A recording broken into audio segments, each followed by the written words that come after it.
Hi friends, welcome back to my channel. If you're new, my name is Emily. I love DIY projects, thrifting, really all things crafting, and the occasional furniture flip.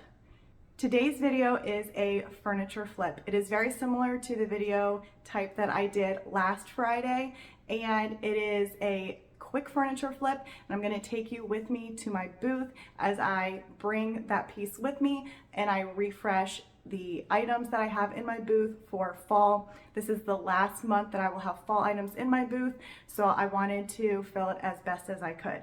So let's get started on this furniture flip and then we'll come back. I found this table at my local thrift store. I ended up getting it for $10. And I think it's more of like a bistro, kind of like kitchenette kind of table. I really saw the potential in this piece and I decided to give it a shot, thinking that this was going to be a quick flip. Well, I was wrong. So the first thing I did was I removed the, I'm going to call them leaves for a lack of a better word. Um, the two leaves on the sides, I took them off because I knew it would be so much easier to sand and then stain. So I started by sanding the leaves. I went from 80 grit all the way up to 220. So I did 80, 100, I think I did 120. If I didn't do 120, I did 180, and then I ended with 220. I did that for the leaves, all the sides of the leaves, as well as the tabletop. And this, I noticed that this table had a lot of um, like marks, like cuts in it. It really reminded me of a basically like a butcher block. And I guess that's what the style of this table was like a butcher block, but it had a whole bunch of deep cuts in it. So I really tried to sand it as best I could to get rid of as many of those cut marks as possible. So like I said, I started with 80 grit, as rough as I could, and worked all the way up. So this is where it took a turn for the worst. I picked this espresso stain, and as you can see, it's not applying evenly. It was kind of like there was still that shiny film on top of it. So I sanded it all the way back down. I did 80 all the way back up to 220, and I tried to stain again. And you can see my frustration. So more of like the raw wood was coming through, but it still had a lot of those clear, like spots where the stain wasn't adhering to, and I got really frustrated. So I had my husband come out to the shop. If you don't know, my husband is a woodworker, so I had him come out and see if he could explain to me what was going on here. So what he did was he took a pencil and he drew all over the tabletop and then sanded it down to make sure all of the chalk or all of the pencil was removed. And then that way you are ensuring that you're getting an even sand. So basically what was happening was I probably wasn't sanding evenly over the entire tabletop. So I wanted to show you the leaves. This was before I resanded them down. So I ended up having to resand all the way back down, and I was able to get pretty much full coverage of the stain, like the butcher block top that you can see to the right.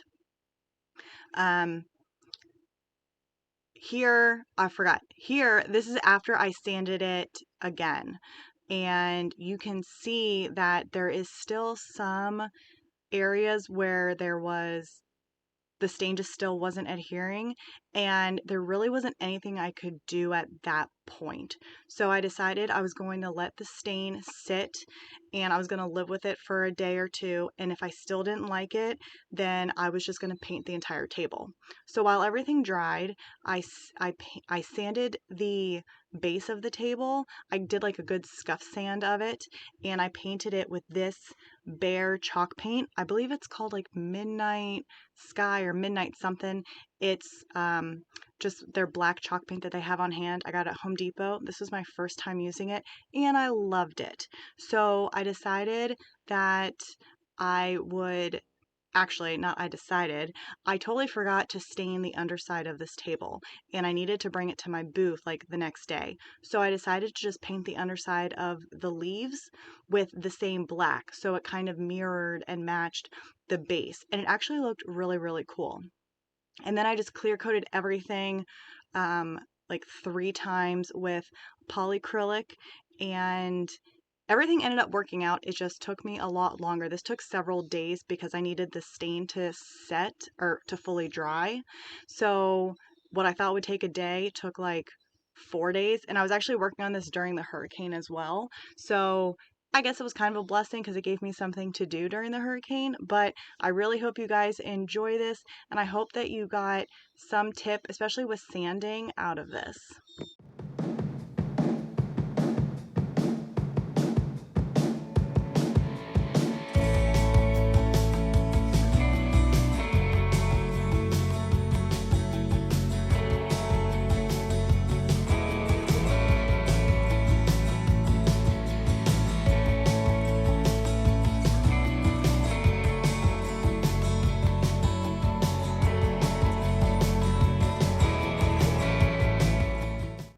I hope you guys liked that furniture flip.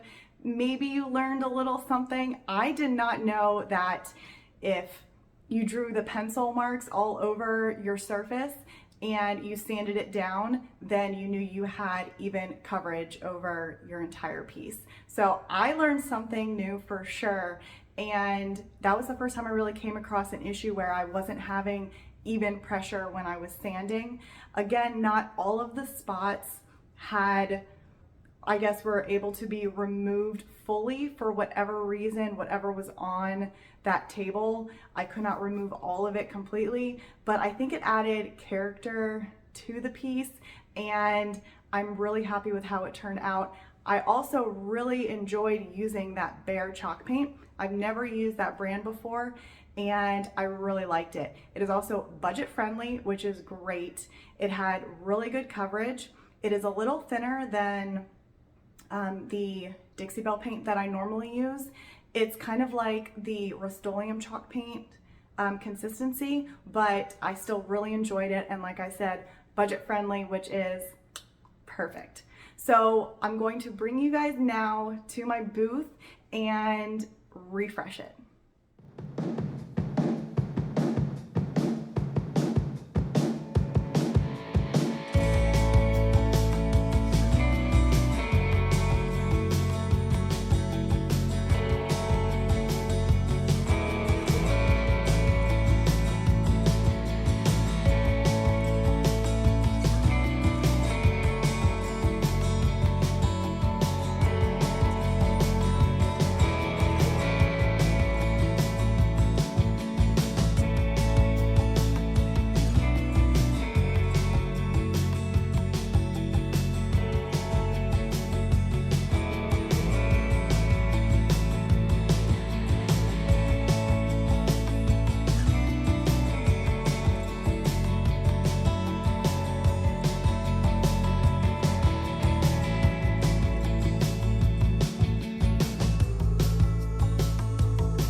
All right guys, I know this was a quicker video.